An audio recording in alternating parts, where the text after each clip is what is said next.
ఇవేంటో మీకు తెలుసా? తెలిస్తే గనుక కామెంట్ సెక్షన్‌లో తెలియచేయండి. ఈరోజు నేను గుజరాత్ వారి పికిల్స్ గురించి చెప్పబోతున్నానండి. చూసారు కదా! ఇవి గుజరాత్ వారి పికిల్స్ అని నేను స్టోర్‌కెళ్ళినప్పుడు నాకు ఇవన్నీ కనిపించినాయి అనమాట. ఒక వీడియో తీయాలనిపించింది.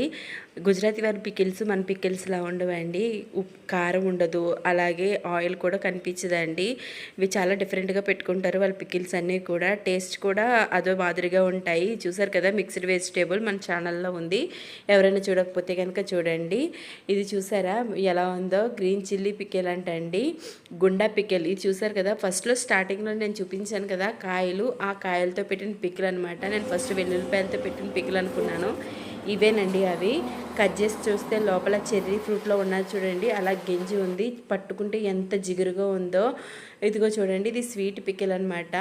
చాలా రకాల పికిల్స్ ఉన్నాయండి. వీటి పేర్లు కూడా మనకు చాలా తెలియవు. ఎప్పుడు తినుండం కూడాను. చాలా డిఫరెంట్‌గా కనిపిస్తున్నాయి. నచ్చిందా? Please like